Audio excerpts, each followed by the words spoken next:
Geographic information system या GIS और remote sensing और रिलेटेड साइंसेज में क्या क्या सवाल हो सकते हैं, क्या क्वेश्चन हो सकते हैं, इसकी हम चर्चा करेंगे आज। What is Jio coding? सबसे पहले आपको समझना होगा कि जहां जहां यह शब्द आएगा जियो, इसका मतलब होता है अर्थ यानी कि पृथ्वी। और कोडिंग का मतलब क्या होता है? ये सॉफ्टवेयर कोडिंग की हम बात नहीं कर रहे हैं। ये कोडिंग का मतलब ये होता है कि भाई आप किसी एक लोकेशन को किस तरीके से इसमें इंफॉर्मेशन डाल सकते हैं, मेटा डेटा डाल सकते हैं। तो जियो कोडिंग एक तरीका है जिसमें कोई एक लोकेशन है अर्थ का, जैसे आप यहां भी देख रहे हैं। मान लीजिए इसका कोऑर्डिनेट है लैटिट्यूड लॉन्गिट्यूड, इसका एड्रेस है या नाम है। तो किसी एक पॉइंट का एग्जैक्ट नाम, लैटिट्यूड लॉन्गिट्यूड, एड्रेस, तो उसकी इंफॉर्मेशन को डालना अर्थ सरफेस पर, उसे हम कहते हैं जियो कोडिंग। अब यहां पर आप एग्जांपल देखिए कि एक मैप है और उसमें कोई नाम डाला जा रहा है। ये जो नाम डाला जा रहा है, इस नाम से वो लोकेशन जियो कोड है या उस लोकेशन को जियो कोड किया गया इस नाम के साथ। तो जब भी आप ये नाम डालेंगे तो वो उस जगह पहुंच जाएगा जहां की दरकार है। फिर से समझिए, जियो कोडिंग एक तरीका है जिसमें जो स्पेशल डेटा है और उसके साथ जो ज्योग्राफिक कोऑर्डिनेट्स है वो आप एड्रेस के साथ लिंक करते हैं। एड्रेस के साथ लिंक करते हैं यानी कि कोई एक लोकेशन है, जैसे आप देख रहे हैं कि एक लोकेशन है, जैसे इसमें हम क्लिक कर रहे हैं तो यहां पर इसका एड्रेस आ जा रहा है पूरा। अगर आप आज गूगल पे जाएंगे या उसी तरीके के और एप्लीकेशंस पे जाएंगे तो आप देखते हैं कि आपको एग्जैक्ट नाम पता चल जाता है। और सबसे बड़ी बात, 2D तो था ही था, अब गूगल वगैरह ने 3D व्यू भी दे दिया है। तो ये जीआईएस में कैसे यूज होता है? हमको पता करना है कि भाई कोई जगह है, हमको जगह के नाम याद होते हैं। हम लैटिट्यूड लॉन्गिट्यूड तो नंबर्स है, लैटिट्यूड लॉन्गिट्यूड एक एग्जांपल अगर मैं दूं तो मान लीजिए 78.36, 24.22 ये हो गया। अब ये नंबर हमें याद नहीं रहते, तो अगर हमें ये पता है कि ये मान लीजिए वॉलमार्ट का है और ये कोई भी स्ट्रीट ले लीजिए या 6 स्ट्रीट, तो जैसे ही हम ये टाइप करेंगे हमको वहां लोकेशन में ले जाएगा। इसे हम जियो कोडिंग कहते हैं। जियो कोडिंग को हम फॉरवर्ड जियो कोडिंग भी कहते हैं। क्या कहते हैं? Forward geocoding. What is georeferencing? Geo का मतलब जहां भी जियो आए, जैसे जियोग्राफी हो गई, जियोलॉजी हो गई, इसका मेन तात्पर्य या लिंक होता है आपके ग्लोब से, यानी कि अर्थ से बात हो रही है, ग्लोब की बात हो रही है, अर्थ की, प्लैनेट अर्थ की। तो रेफरेंसिंग का क्या मतलब हुआ? जैसे आप कहते हैं ना कि यार ऐसा करो कि इस आदमी को मैं भेज रहा हूं, जरा इसकी नौकरी देख लो, तो आप इसको रेफर कर रहे हैं। कहां? जब ये जाएगा इस जॉब के लिए तो आपने इसको रेफरेंस दिया हुआ है, तो ये रेफर कर लिया आपने। इसी को अगर हम रेफरेंस कहें तो हम अगर अर्थ के साथ रेफरेंस करें, अर्थ को रेफरेंस ले और अर्थ के साथ रेफर करें, उसे हम जियो रेफरेंसिंग कहते हैं। कैसे? जैसे खासतौर पे जियोमेट्रिक, ज्योग्राफिक और आपका रिमोट सेंसिंग, मतलब जीआईएस, इन सब में इसका बहुत उपयोग है जियो रेफरेंसिंग का। आपने क्या किया? एक फोटो खींची, मान लीजिए कोई एरियल फोटोग्राफ है या कोई सैटेलाइट फोटोग्राफ है, सैटेलाइट इमेज कहते हैं उसको। अब ये तो आपको इस तरीके से मिल जाएगा सैटेलाइट से, लेकिन ये किस जगह का है, कहां का है, ये तो हमें नहीं पता चल पाएगा। अगर आप इस ग्लोब में, किसी भी सॉफ्टवेयर में या फिर किसी बेस मैप में इस लोकेशन को या इस इमेज को डालें तो ये कहां जाके बैठेगा? ये कहीं ना कहीं तो जाके बैठेगा अपनी लोकेशन पे। तो एग्जैक्ट लोकेशन पे बैठाने के लिए हम जियो रेफरेंसिंग करते हैं। यानी कि अभी इसमें स्पेशल इंफॉर्मेशन नहीं है। स्पेशल का मतलब स्पेशल, स्पेस से बना हुआ है, स्पेस का मतलब होता है जगह यानी लोकेशन। तो ये जो स्पेशल डेटा है, इस स्पेशल डेटा को हम कहां अर्थ पे या मैप पे बिठाएंगे? तो उसके लिए हमारे पास सबसे पहले हमको क्या करना होता है कि अर्थ के एक्चुअल पॉइंट के साथ रेफर करना होता है। मान लीजिए यहां पर ये पॉइंट है आपका घर, ये पॉइंट है आपका स्कूल, दोनों के लैटिट्यूड लॉन्गिट्यूड पता है आपको। तो आप क्या करते हैं? ये ले लेते हैं, इसका लोकेशन डालते हैं, इसका लोकेशन डालते हैं, और फिर उसके बाद क्या करते हैं कि इन ऐसे मल्टीपल पॉइंट लेते हैं। और ये मल्टीपल पॉइंट लेने के बाद आपके पास कुछ इक्वेशंस होती है बैकग्राउंड में, ये मैथमेटिकल और प्रोग्रामिंग भी इसकी होती है। तो जैसे ये हम सारे पॉइंट डालते हैं, उसमें बहुत सारे एरर वगैरह निकाले जाते हैं, मतलब एरर हटाए जाते हैं। फिर अल्टीमेटली क्या होता है कि ये जो इमेज है कुछ इस तरीके से बन जाती है, या कुछ इसमें टिल्ट हो जाता है, कुछ एंगल हो जाता है। और उसके बाद इसमें स्पेशल डेटा आ गया है वो उस जगह पे जाके बैठ जाती है जहां इसकी जरूरत है, जहां ये एग्जैक्टली काम करती है। तो ये कैसे उस जगह बिठाना है, ये एक तरीका है जो बहुत सारे ज्योग्राफिक इंफॉर्मेशन सिस्टम जीआईएस जैसे ArcGIS हो गया या और सारे आपके एडास इमेजिन हेक्सागन का जो हो गया उसमें इसमें काम किया जाता है। तो मैं फिर से बता दूं कि एक और सवाल इसमें उठता है कि पर्पस ऑफ जियो रेफरेंसिंग क्या है, काम क्या है। तो बेसिकली आपके पास एक डेटा है जो नॉन स्पेशल है। नॉन स्पेशल का मतलब ये होता है कि बस किसी ने फोटो खींच के दे दी, कहां की है, किधर की है, इसका कुछ इंफॉर्मेशन हमारे पास है नहीं। वो एरियल फोटोग्राफ हो सकती है, जैसे मैंने बताया, वो प्लेन आप भी फोटो खींच के किसी जगह का डाल सकते हैं। तो इन सबको हमको किसी जीआईएस सॉफ्टवेयर में या एप्लीकेशन में लाना होता है, और जो बेस लेयर होगी, यानी यही तो ये जो सॉफ्टवेयर में होगी वो तो खैर स्पेशली इक्विप्ड होगी, उसके पास डेटा सारा होगा। तो आप जैसे ही आप उस मैप पे, बेस मैप पे या किसी ग्लोब पे इसको बिठाना चाहते हैं, तब आपको जरूरत पड़ती है जियो रेफरेंसिंग की। तो हम नोन लोकेशन लेते हैं, जितने ज्यादा ले उतना अच्छा है जो आपको नोन हो, और उसके बाद मैथमेटिकल कंप्यूटेशन होते हैं, क्योंकि ये नोन लोकेशन है, उसके हिसाब से ये बाकी सारे पॉइंट को डेटा दे देता है और हर एक पिक्सल को एक डेटा मिल जाता है, और फिर जब इसको आप बिठाएंगे तो यहां बैठ जाता है। What is shape file? Shape file क्या होती है? इससे आपको ये समझ में आ रहा होगा कि एक तो ये फाइल है, जैसे हमारी वर्ड फाइल होती है या फिर कोई डेटा फाइल होती है इस तरीके की, और ये शेप फाइल है। इसमें इसका मतलब इस फाइल में कंटेंट क्या होगा? शेप होगा। अब शेप किस चीज का? पहले आपको बता दूं कि ये जो शेप फाइल है ये एक फॉर्मेट है, क्योंकि फाइल तो फॉर्मेट होता है, जैसे जेपीजी फॉर्मेट होता है, MP3 फॉर्मेट होता है, इसी तरीके से ये फॉर्मेट है। लेकिन ये हम यूज करते हैं आपके जीआईएस में। जीआईएस में इसको हम कहते हैं geospatial vector data. Vector data क्या हुआ? अगर आपके मैप पे आप जो लाइनें देखते हैं, रोड देखते हैं ना, घर देखते हैं, ये जो घर और रोड बने हैं या फिर कोई लोकेशन पॉइंट इस तरीके से बना हुआ है, ये वेक्टर्स कहते हैं हम इसको। मतलब बेस मैप पे हम लाइनें, point line polygon, point line polygon, और इसको बना के इसके ऊपर चिपकाते हैं, और जब चिपक जाता है तो फिर इसको हम वेक्टर डेटा कहने लगते हैं। तो ये वेक्टर डेटा का फॉर्मेट है कि कौन लाइन, पॉइंट लाइन पॉलीगन किस तरीके से दिखाई देंगे, सॉफ्टवेयर उसे कैसे डील करेगा। तो इसको बनाया था ESRI ने। अब जो ESRI है वही, जैसे आप ArcGIS वगैरह है, ISRI ArcGIS कहते हैं। तो एक बहुत पॉपुलर कंपनी है, एनवायरमेंटल सिस्टम रिसर्च इंस्टीट्यूट इसको कहा जाता है, और उन्होंने ये फॉर्मेट बनाया है। अब ये इतना पॉपुलर हुआ कि अब ये एक डिफॉल्ट एक्सचेंज का फॉर्मेट हो गया है, यानी कि इसमें आपको पॉइंट, लाइन, पॉलीगन, ये आप किसी भी मैप पे डालेंगे तो वो अपनी जगह जाके बैठ जाएगा। इसमें भी जो स्पेशल इंफॉर्मेशन डाल दी जाती है, या इसमें एट्रीब्यूट्स होते हैं, या फिर इसकी कैरेक्टरिस्टिक होती हैं, और फिर उसके बाद इसको आप किसी भी जो पॉइंट को, लाइन को, पॉलीगन को किसी भी सॉफ्टवेयर पे ले जाएंगे तो वो आपको उस जगह पे दिखाई देगी। जैसे आप यहां पर देखेंगे, मैं आपको दो चीजें दिखा रहा हूं, पहले इसको क्लियर कर देता हूं।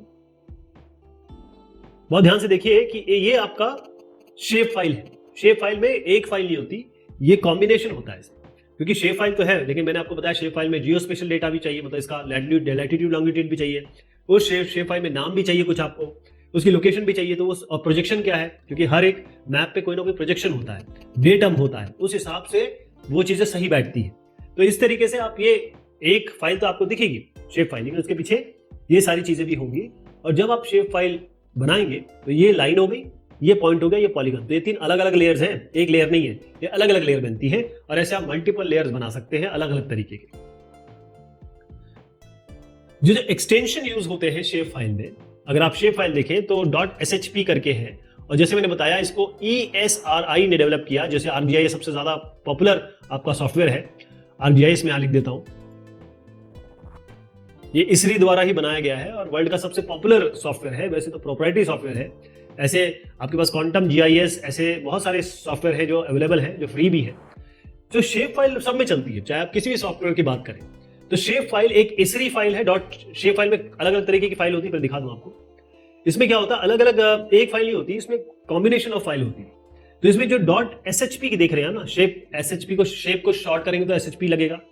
तो ये आपको एक तो ज्योमेट्री देता है। ज्योमेट्री मतलब जैसे ये ज्योमेट्री है, इसी को मैं ऐसे भी बना सकता हूं ट्राइंगल को, और इसी को मैं ऐसे भी बना सकता हूं, ये भी ट्राइंगल ही है। तो अलग अलग टाइप की ज्योमेट्री होती है, तो इसमें ज्योमेट्री होती है, पॉइंट है, लाइन है, पॉलीगन, सबकी ज्योमेट्री होती है।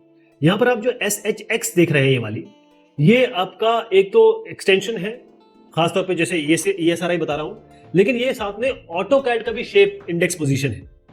अब ये जो फाइल है, इसमें आप सर्चिंग कर सकते हैं। आप जब सर्च करेंगे ना तो आगे की तरफ पीछे की तरफ, तो इसमें इंफॉर्मेशन होती है सर्चिंग की। .dbf नाम से पता चल रहा है कि भाई ये तो कुछ डेटाबेस से रिलेटेड होगी, तो ये डेटाबेस है। अब आपकी हर एक फाइल के साथ कोई ना कोई एट्रीब्यूट होता है। जैसे मान लीजिए ये लाइन है, ये मान लीजिए पॉलीगन है, पॉलीगन का कुछ होगा, पॉलीगन P, पॉलीगन 1, पॉलीगन 2 ऐसे करके। ये कौन सा पॉलीगन है, ये P1 है, ये P2 है। अब इसका लोकेशन क्या है, वो लोकेशन होगा। इसका फिर एरिया क्या है, फिर इसका और भी दे सकते हैं पेरीमीटर क्या है। तो ये सारी इंफॉर्मेशन आपको .dbf में मिलेगी। ऐसे ये बेसिकली टेबल फॉर्म में होता है, टेबलर फॉर्म होता है, रोज एंड कॉलम वाला।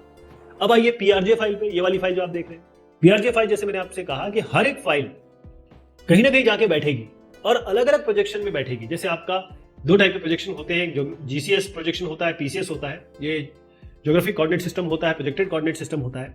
GCS खासतौर पे जब आप ग्लोब होता है उस पर दिखाने के लिए, PCS होता है प्लेन मैप पे दिखाने के लिए या बेस मैप पे दिखाने के लिए। तो ये प्रोजेक्शन कौन सा है, अलग अलग टाइप के प्रोजेक्शन है, मल्टीपल। मैं इस समय उनका नाम भी नहीं ले पाऊंगा क्योंकि इतने सारे हैं। बेसिक क्या होते हैं बता देता हूं, एक पॉलीकॉनिक है, एक सिलेंड्रिकल है और एक एजीमुथल है जिसको हम प्लानर भी कहते हैं। तो इतने टाइप के अलग अलग टाइप के, इनमें भी मल्टीपल है। तो जो प्रोजेक्शन टाइप है उस प्रोजेक्शन के को देना पड़ेगा और उस प्रोजेक्शन के हिसाब से ही अपनी जगह जाके बैठेगा जब इसको आप जो शेप फाइल को इंक्लूड करेंगे। अगर प्रोजेक्शन नहीं है तो बता देगा कि अननोन प्रोजेक्शन सिस्टम है। तो प्रोजेक्शन के लिए है, प्रोजेक्शन का सीधा मतलब होता है 3D को 2D में कन्वर्ट करने वाली पद्धति। अब इसमें एक XML फाइल है। अब आप देखेंगे कि डिफॉल्ट तरीका है इंटरनेट पे आप डेटाबेस शेयर करने का या डेटा एक्सचेंज करने का .xml। इसमें क्या होता है कि जो भी मेटा डेटा, क्या वर्जन नंबर है, क्या चीज है, कब बनाई गई, कौन क्रिएटर है, ये सारी चीज आपके .xml में आएगी। तो ये आपके एक्सटेंशन होते हैं शेप फाइल के। .sbn ये भी देख लेंगे। ये जो .sbn है ये वाला बता रहा हूं आपको। इसमें क्या होगा, ये एक ऑप्शनल फाइल है। ये केवल क्या करेगी, आपकी जितनी भी क्वेरीज होंगी, जो क्योंकि आप इस पे सवाल करेंगे, क्वेरी से ही तो सारी चीजें निकल गई कि ये वो रोड दिखाओ जो मेरे घर के 200 मीटर पे है। तो स्पेशल क्वेरीज है, तो वो SBX में या SBN में जाके स्टोर होती है। और SBN भी है इसमें, SBX भी। ध्यान रखिए दोनों की दोनों है, ये दोनों की बात कर रहा हूं मैं, SBN और SBX। तो ये दोनों की दोनों फाइल है। ये आपकी जो भी क्वेरीज होगी उसको स्पीड अप करेंगी, मतलब टाइम ही लगाएंगे। जैसे आप गूगल पे कुछ टाइप करते हैं फटाफट नहीं आ जाता, उसी तरीके से। तो जैसे SBX मैं बता रहा हूं, SBX और SBN सिमिलर एक जैसी फाइल है। और जो लोडिंग टाइम है, जो भी समय लगता है, जिसे हम परफॉर्मेंस इश्यूज कहते हैं, उसको ठीक करने में काम आता है। ओके। .cpg एक और इसमें फाइल आप देखेंगे, एक और साथ में फाइल रहती है .cpg। अब ये यहां पर क्यों नहीं दिख रही है, क्योंकि ये आपकी ऑप्शनल फाइल है। अगर आप इसमें अपनी चीजें डालना चाहते हैं तो कोई दिक्कत नहीं है, सिस्टम अपने आप इसको इनकोड कर देगी। तो ये एक ऑप्शनल फाइल है। What is GIS primitives? Primitives का मतलब क्या होता है, बिल्कुल बेसिक। प्रिमिटिव का मतलब ये होता है कि एकदम धरातल पे जो चीज होती है, जहां से शुरुआत होती है। तो GIS की जब हम बात करते हैं तो हम क्या कहते हैं, हम बात करेंगे ज्योग्राफिक इंफॉर्मेशन सिस्टम की। ज्योग्राफिक का मतलब क्या होता है, ज्योग्राफी मतलब होता है कि जो अर्थ है उसमें क्या क्या है उसके बारे में हम बात करेंगे। उसकी लोकेशन क्या है, उसका नाम क्या है, उसकी प्रॉपर्टीज क्या है। तो GIS में ये सब दिखाया जाता है। GIS जो है वो हार्डवेयर, सॉफ्टवेयर, ह्यूमनवेयर, डेटावेयर, इन सबको मिला के आपका एक कंप्लीट सिस्टम है जो आपको इंफॉर्मेशन या मैनेजमेंट सिस्टम प्रोवाइड करता है। एक ऐसा सॉफ्टवेयर है, हार्डवेयर का एक कॉम्बिनेशन है, लोग भी उसमें। तो जियो मतलब पूरे पृथ्वी का दिखा सके। अब पृथ्वी में अगर आप इसको, ये जैसे ये पेड़ है, इनको कैसे दिखाएंगे आप, इसको पॉइंट के थ्रू दिखाएंगे। तो ये आपका पॉइंट हो गया, ये आपका प्रिमिटिव टाइप हो गया GIS में। तो ये आपका एक लेयर होगी जिसको हम वेक्टर लेयर कहते हैं। उसकी इंफॉर्मेशन भी होगी कि इसकी हाइट क्या है, इसकी लोकेशन क्या है, इसका डायमीटर क्या है, ये भी आप ये एट्रीब्यूट हो गए। ये DBF फाइल या डेटा फाइल में होता है। लाइंस देखिएगा, अगर आप रोड दिखाएंगे तो रोड कैसे दिखा पाएंगे, लाइन से दिखा पाएंगे। तो उसके लिए ये आपका जो फीचर हो, इसको हम फीचर कहते हैं। ये रोड फीचर है, लाइन फीचर है। इसकी भी अलग अलग इंफॉर्मेशन हो सकती है कि इसकी भाई मोटाई क्या है, इसकी गहराई क्या है, लेंथ क्या है, इसकी यहां से यहां तक इतनी लेंथ कितनी है, इतनी यहां से यहां तक इतनी लेंथ कितनी है। ऐसी पॉलीगन, अब आपका घर दिखाना है तो घर अगर बड़ा है या कोई स्टेडियम दिखाना है तो आपको पॉलीगन से दिखाना पड़ेगा ना। तो वो पॉलीगन, जैसे आपने पूरा ये इलाका पॉलीगन में ले लिया। अगर आपका एक मैप है जिसमें आप बड़ी बड़ी इंफॉर्मेशन दिखा रहे हैं तो इसको आपको मैप की तरह दिखा देंगे, मैप में पॉलीगन की तरह दिखा देंगे। पॉलीगन का एरिया हो सकता है, डेप्थ हो सकता है, और भी मल्टीपल इंफॉर्मेशन हो सकती है। तो इसे हम GIS प्रिमिटिव्स कहते हैं। तो आप यहाँ पर देखिए किस तरीके से GIS में काम होता है। हम पॉइंट लर्न पॉलीगन में इस तरीके से एक्ट करते हैं, हमारे पास पूरे ऑप्शंस होते हैं और बहुत अच्छी तरीके से आप किसी एक मैप को बना सकते हैं, रिप्रेजेंट कर सकते हैं एज अ कार्टोग्राफर या एज अ जियोलॉजिस्ट या हाइड्रोलॉजिस्ट, या फिर आप जिस भी साइंस में बिलोंग करते हैं। What is pixel? पिक्सल क्या होता है? अब आप एक इमेज लीजिए और उसको जूम करते चले जाइए। एक इमेज को जितना जूम करना करिए, आखिरी समय पे जब आप पहुंच जाएंगे तो आपको ब्लॉक दिखने लगेंगे। उसके अलावा उसके अंदर आप नहीं जा पाएंगे, वो हाईएस्ट लेवल है। तो ये जो ब्लॉक आपको दिखता है ना, उसे हम पिक्सल कहते हैं। पिक्सल को हम कहेंगे कि ये सबसे छोटा जहां पर हमको जानकारी मिलती है, चाहे इमेज हो रास्टर मैप हो, तो नॉर्मली हम इसको स्क्वायर या रेक्टेंगल टाइप में देखते हैं। और अगर आप इसको सेल भी कहें तो कोई दिक्कत नहीं, ये सेल होते हैं। ऐसे मैं दिखाता हूं आपको, यहां देखिएगा आप, ये जो इसमें क्या हो रहा है, एक एरिया है, उसमें जिस तरीके से सेल चेंज हो रहे हैं या उसकी कलर चेंज हो रही है, उस हिसाब से आदमी चलता हुआ दिखाई दे रहा है। कुछ हो नहीं रहा है इसमें, ये आदमी चल नहीं रहा है, बस ये पिक्सल की जो अलग अलग कंडीशन है और उनके कलर है वो चेंज हो रहे हैं। तो एक डिजिटल इमेज में या ग्राफिक में अगर आप देखें तो पिक्सल के फॉर्म में ही होता है, क्योंकि जो भी डिवाइस है, चाहे आपका कोई भी TFT ले लें या आपका आप कोई भी जैसे CRT ही ले लें, कोई भी पैनल डिस्प्ले ले लें, तो जो जितने भी डिस्प्ले हैं, चाहे आप मोबाइल का ले लें, आपके एमोलेड वगैरह ले लें, जो भी डिस्प्ले है वो कहीं ना कहीं एक छोटे लेवल से तो शुरू करेंगे। तो जो बेसिक लेवल है किसी भी डिजिटल ग्राफिक्स का, उसको हम पिक्सल कहते हैं। तो चाहे आपको कोई इमेज दिखानी हो, वीडियो दिखाना हो या अक्षर दिखाने हो, वो सब आपके पिक्सल से शुरू होते हैं। पिक्सल का बेसिकली आया कहां से है? ये PI जो आया है, PIX बेसिकली ये पिक्चर से आया है, और EL से आया है एलिमेंट। तो एक पिक्चर का जो सबसे छोटा एलिमेंट है उसको हम पिक्सल कहते हैं। तो पिक्सल को और समझने के लिए, एक पिक्चर एलिमेंट जैसे मैंने आपसे कहा, तो ये एक पिक्चर है। अब इसको अगर मैं जूम करूंगा, जैसे अभी मैंने बताया कि इसको जितना जूम करेंगे, आखिरी लेवल पे जब आप पहुंच जाएंगे तो आप देखेंगे एक पिक्सल पे व्हाइट कलर है, एक पिक्सल पे येलो है, एक पिक्सल पे कुछ और कलर है, और ये पिक्सल मिलके जब मिल जाते हैं और आप ऐसे दिखते हैं तो आपको ये एक पूरा का पूरा एक सिनेरियो दिखता है। तो फोटोग्राफ हो, किसी भी डिजिटल फॉर्म में आप देखेंगे तो उसमें आपको ये पिक्सल्स दिखाई देंगे, स्मॉलेस्ट यूनिट है।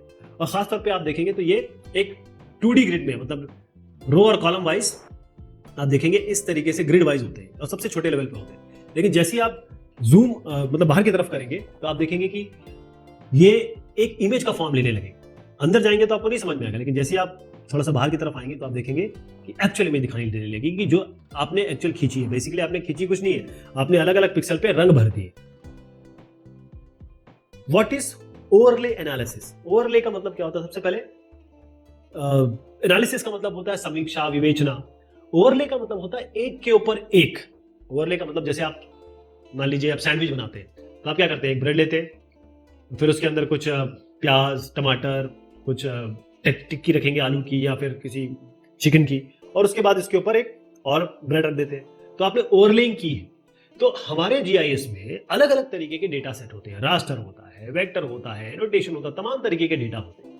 तो जब हम एक ही जगह की बात कर रहे होते हैं तो हम इसको एक के ऊपर एक डालेंगे, तो एक कंपोजिट मैप, मतलब पूरी जानकारी जिसमें मिल जाए।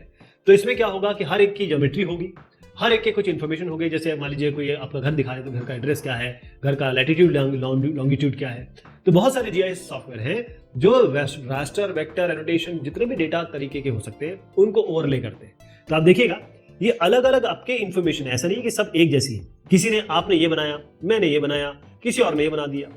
तो अब जब हम इसको कंबाइन करेंगे तो हम क्या क्या चाहते हैं, क्या क्या नहीं चाहते, ये भी हमारे पास ऑप्शन है। तो हम क्या करते हैं कि इनकी ओवरलेइंग करते हैं, 1 2 3 4 5, और इन सबको ओवरले करके हम एक रियल वर्ल्ड का सिनेरियो क्रिएट करते हैं, जो हमारा भौतिक मानचित्र है, या ये कहें कि पूरा एक विश्व है, उसकी असली जो व्यू आता है वो तभी आता है जब इन सबको कंबाइन करें। और इसके नीचे 3D का DM लगा देंगे, डिजिटल एलिवेशन मॉडल, या TIN लगा देंगे, TIN, तो फिर एक बेहतरीन तरीके से व्यू आ जाएगा। तो आपको लगेगा कि आप रियल वर्ल्ड में। एट्रीब्यूट क्या होते हैं? जैसे आप कहेंगे ना, ये आपका दोस्त है, तो आप बोलेंगे इसके एट्रीब्यूट बताओ, तो बोले बड़ा हंसमुख है, हार्ड वर्किंग है, बड़ा पेशेंट है, मतलब बड़ा धैर्यवान है। आप बोलेंगे बड़ा हंसमुख, जैसे मैंने आपको बताया, आप जोवियल कह सकते हैं। तो ये किसी के एट्रीब्यूट हो गए, आप उस तरीके से पहचानते हैं। जैसे कुछ बोलेंगे ना, अरे देखना थोड़ा सा ब्लैक कॉम्प्लेक्शन का आदमी, थोड़ा छोटा हाइट है, जरा देखना बाहर आया होगा, तो एट्रीब्यूट बताते हैं, तभी तो पता चलता है। वरना आप बोलेंगे बाहर एक आदमी आया, जरा ले आओ अंदर, तो बाहर जो आदमी आया है, कितने सारे आदमी आए होंगे, आप कैसे पहचानेंगे?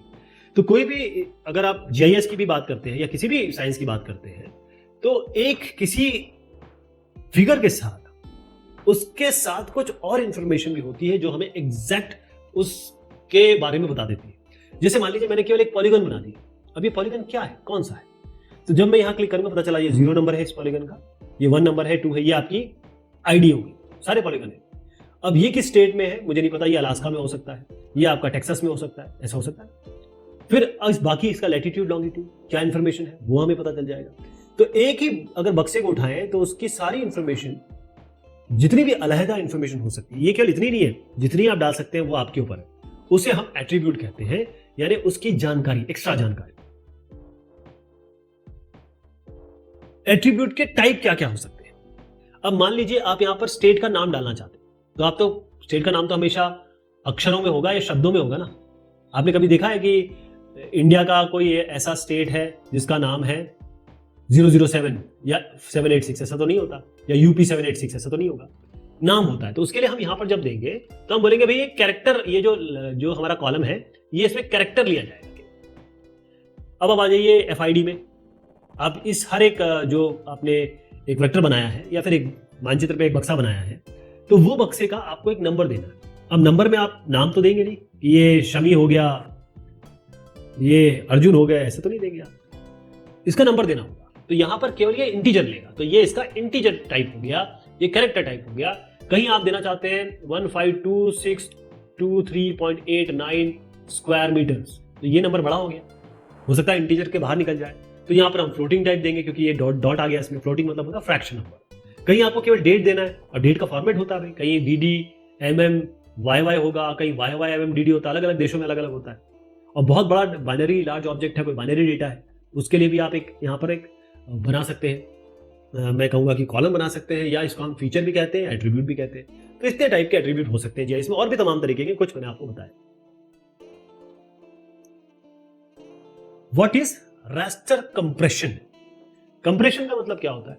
दबाना, कम करना, पीस देना, है ना। तो कंप्रेशन हम करते क्यों है? अगर आपके पास एक बैग है,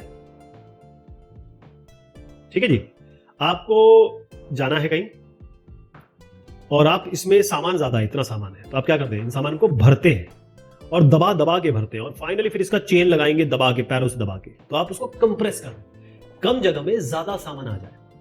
रास्टर का मतलब ये होता है, अगर जीआईएस या रिमोट सेंसिंग में देखें तो रास्टर मतलब होता है कि एक ऐसा डेटा, जैसे रास्टर होता है, वेक्टर होता है, तो रास्टर जो डेटा होता है उसमें आपको इंफॉर्मेशन होगी पिक्सल फॉर्म में, यानी अगर डिजिटल ले या एनालॉग भी ले, तो डिजिटल की बता देता हूं, इसमें क्या होता है कि इंफॉर्मेशन जो होगी वो रो कॉलम में होगी, ग्रिड फॉर्म में होगी, और यहाँ पर इसका एक ब्राइटेस्ट वैल्यू या डिजिटल नंबर कह सकते हैं, जैसे इसका 76 हो गया, इसका 124 हो गया, 255 से नीचे ही होता है, ये रास्टर हो गया। अब रास्टर इमेज, अगर सैटेलाइट इमेज अगर आप देखें तो 2-3 GB की आ रही है, या बड़ी बड़ी इमेज आ रही है, मैप भी आप बड़ा, अगर आप बढ़िया तरीके से इसमें कंटेंट डाला हुआ है तो ये 1-2 GB का आ रहा है। अब आपको डेटा को भेजना है, या कहीं किसी पेन ड्राइव में, किसी हार्ड ड्राइव में, HDD में रखना है, तब आप क्या करेंगे, तो इसलिए आपको उसको कंप्रेशन करना पड़ेगा। तो बेसिकली कंप्रेशन का मतलब ये होता है कि जो भी आपके पास कंटेंट है, मैं रास्टर की बात नहीं करूंगा, मैं सभी चीज की बात करूंगा, उसको आप जब रखते हैं तो छोटा करके रखते हैं, कंप्रेस करके रखते हैं। तो अगर बहुत बड़ा यूज करेंगे तो एक तो परफॉर्मेंस में बहुत, अगर नेटवर्क पे भेजेंगे तो टाइम लगेगा, और दूसरा ये है कि जो सॉफ्टवेयर उसे हैंडल कर रहा है उसको भी परफॉर्मेंस देखना पड़ेगा। डिस्क आपके पास हमेशा कम रहती है, आजकल तो ऐसा नहीं है, लेकिन भेजने के समय, और कोई रेंडर कर रहा है उसको, कोई मोबाइल पे कर रहा है, मोबाइल का मान लीजिए माइक्रो प्रोसेसर ऐसा नहीं है, या फिर रैम कम है, तब आपको इस रास्टर को कम करना पड़ेगा, इसी को हम कंप्रेशन कहते हैं, छोटा करना। तो डेटा कंप्रेशन के अलग अलग तरीके होते हैं। पहला तरीका है कि लॉसलेस मेथड। इसका मतलब आपने, जैसे ये डेटा है आपका, या फिर आपका बक्सा है, इसमें आपका ये पैंट रखा है, ये शर्ट रखा है, ये आपका शेविंग किट रखा है, तो जब आप इसको लॉसलेस मेथड लगाएंगे, तो जो भी मेथड लगाएंगे आपको इसमें आपका पैंट, शर्ट और शेविंग किट मिलेगा ही मिलेगा, कोई चीज गायब नहीं होगी, खत्म नहीं होगी। चाहे रन लेंथ एन्कोडिंग है, इसमें डिटेल में नहीं जाऊंगा मैं, बस बता दे रहा हूं कि रन लेंथ एन्कोडिंग होती है कि भाई आपके पास जैसे 75 ऐसे डिजिटल नंबर 3 मिल गए, तो हम क्या करेंगे, इन तीनों को लेंगे 75 और इसके साथ 3 लिख देंगे। ऐसे ही अगर ये मान लीजिए 1000 और 100 है तो बहुत ही कम हो जाएगा कि 75 के आगे 1000 लिख देंगे, ये 1000 ऐसे पिक्सल है। हफमैन, लेम्पल, वेल्क, LZW इसको कहते हैं हम, ऐसी एन्कोडिंग है। अब आपका मान लीजिए जो पैंट, शर्ट और शेविंग किट है, इसमें शर्ट गायब हो जाए तो इसको हम लॉसी मेथड कहते हैं, यानी कोई चीज गायब हो जाएगी, डेटा कम होगा लेकिन लॉस भी हो जाएगा उसमें। JPEG है, MPEG है, MP3 है। तो इमेज कंप्रेशन, इमेज को छोटा करना है और इस तरीके से कम करना है कि उसकी इमेज साफ सुथरी दिखाई दे, ऐसा ना हो कि इमेज ही खराब हो जाए। तो एक तो जो डेटा इतना सारा है उसमें, मतलब हमेशा इमेज में क्या होता है कि डेटा एक ही जैसा बहुत सारा होता है, यहाँ भी है, यहाँ भी है, यहाँ भी है, तो जब एक ही जैसा है तो इसको हम कम करके क्यों ना दिखाएं, जब इसको खोलेंगे तो बड़ा करके दिखा देंगे। तो स्टोरेज जहां हम रखते हैं और साथ में भेजना, कम्युनिकेशन, इफेक्टिव ट्रांसमिशन, एक जगह से दूसरे जगह भेजने में हमको कंप्रेशन करना पड़ता है। What is tin? TIN। तो टी का मतलब है ट्राइंगुलर, आई का मतलब है इरेगुलर और एन का मतलब है नेटवर्क। अब इसका क्या मायना होता है? जीआईएस में टिन ये सरफेस को दिखाने के लिए, या ये कहें कि किसी क्षेत्र को दिखाने के लिए उपयोग होता है।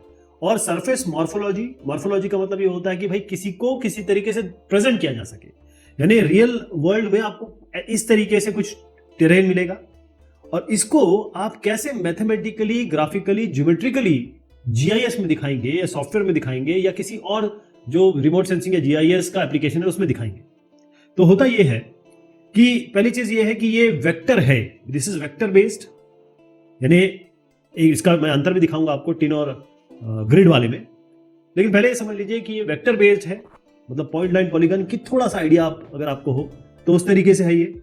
और साथ में इसमें क्या होता है कि ट्राइंगल बनते हैं। अब ट्राइंगल कैसे बनते हैं और कैसे दिखाई देता है, पहली चीज समझ लीजिए कि ये आपका एक टिन है, इसमें क्या दिख रहे हैं आपको? केवल ट्राइंगल दिख रहे हैं, कहीं छोटे ट्राइंगल कहीं बड़े ट्राइंगल। ये छोटे बड़े ट्राइंगल आपस में जुड़े हुए हैं तो ये ट्राइंगुलर हो गया, आपस में जुड़े हैं तो नेटवर्क हो गया, और क्योंकि ये अलग अलग शेप साइज के इसलिए इरेगुलर हो गया। तो ये जब एक साथ जुड़ते हैं और उसके बाद हम इस पे ड्रेपिंग करते हैं, जैसे साड़ी नहीं पहनते हैं या इसके ऊपर चादर लगा दें किसी इमेज की, तो फिर वो एक्चुअल टेरेन या फिर रियल लाइफ वर्ल्ड का व्यू आपको दिखने लगता है। तो यहाँ पॉइंट देखेंगे, यह एज है यार, इनको हम फेस कहते हैं। यानी अगर मेरे ऐसे दो ट्राइंगल लूं और ये आपस में मान लीजिए ये टिन बना रहे हैं, तो आपके ये क्या हो गया? ये आपका पॉइंट हो गया, ये एज हो गया और ये फेस हो गया। इससे क्या होगा? आपको अगर थोड़ा सा व्यू देखें तो आपको लग रहा है ना कि अगर मैं यहां पर ऐसे पेड़ बना दूं या ऐसे नदी बना दूं तो थोड़ा सा ये उठा हुआ लग रहा है, बस इसी काम में आता है। थोड़ा सा और इसको बताने की कोशिश करूंगा कि ये आपको सरफेस दिखाता है। एक्चुअल सरफेस जो अर्थ का है उसको हम ट्रायंगल के रूप में इसको प्रदर्शित करते हैं। हर एक ट्रायंगल प्लेन दिखाएगा, मतलब हर एक ट्रायंगल जो होगा वो इक्वल प्लेन होगा। यानी अगर एक ट्रायंगल आपने बना दिया तो ये सारे सबकी हाइट जो है एक जैसी होगी।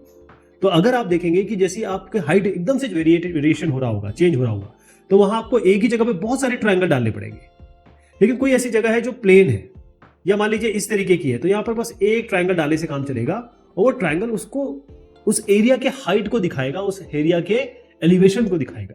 तो जितना ज्यादा आप पॉइंट लेंगे, जितना एक्यूरेटली आप इसको बनाएंगे, उतना ज्यादा सुंदर आपको व्यू दिखाएगा। ध्यान रखिएगा कि अगर आप 3D मूवीज देखते हैं या कोई भी ऐसी पिक्चर देखते हैं, 3D का कोई भी बात करें, तो वहां पर आपको कोई जैसे आदमी है तो ये आदमी नहीं होता है, इसके पीछे एक नेटवर्क बना होगा, इसके पीछे बिल्कुल सेम इसी तरीके का एक नेटवर्क होगा और उस नेटवर्क के ऊपर ये आदमी के जो चेहरा है या फिर हाथ, वो सब लगाए जाते हैं। और फिर उसके बाद ये ट्रायंगल जैसे मूव करेगा ना, ये खींचेगा, ये खींचेगा, तो जब ट्रायंगल मूव करेगा तो आदमी भी मूव करता हुआ दिखाई देगा। वही कॉन्सेप्ट है इसमें। पहली चीज ये है कि जो टिन का मॉडल है बहुत सिंपल है, और क्योंकि इसमें केवल ट्रायंगल का यूज हो रहा है और छोटे बड़े ट्रायंगल्स अगर आप यूज करेंगे तो ये ग्रिड मॉडल से कई कई जगह बेहतर निकल आता है। अब ग्रिड का मतलब क्या होता है? ग्रिड का मतलब है सीधा एक आपका रास्टर हो, रास्टर मतलब रोज हो, कॉलम हो, और इसकी वैल्यू मान लीजिए हाइट की वैल्यू दे रहे हैं। इस जगह की हाइट की वैल्यू आपने दे दिया 5, ये थोड़ा ऊपर हो गया तो ये हो गया 10, ये थोड़ा और ऊपर हो गया तो आपने दे दिया 15, ऐसे हो गया, ये वैल्यूज दे दी, ये यहां पर सब वैल्यूज है। अब इसको रिप्रेजेंट करने का तरीका, और अब यहीं पे आप ट्रायंगल ले आइए। ट्रायंगल में क्या होगा कि आप एक छोटा ट्रायंगल दे रहे हैं, इसकी सारी ज्योमेट्री आपके पास है, उसके ऊपर यहां ट्रायंगल कर दीजिए, फिर यूं ट्रायंगल कर दीजिए, फिर और ट्रायंगल कर दीजिए। तो ये ट्रायंगल जो होगा ये बहुत ज्यादा अच्छे तरीके से रियल वर्ल्ड को रिप्रेजेंट कर पाएगा। ग्रिड उतनी अच्छी तरीके से नहीं रिप्रेजेंट कर पाएगा।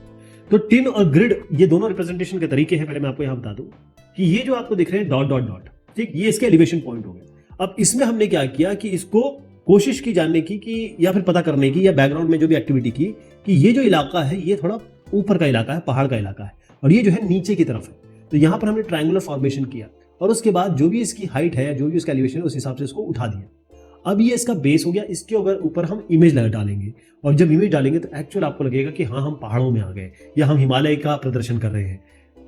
तो टिन और ग्रिड में कुछ अच्छाइयां भी है, बुराइयां भी है। फायदा ये है टिन का, देखिए पहली चीज तो ये है कि अलग अलग रेजोल्यूशन पे, ये रेजोल्यूशन चेंज नहीं होना चाहिए, चाहे आप बड़ा करें चाहे छोटा करें, 10 का 10 ही दिखाई देगा।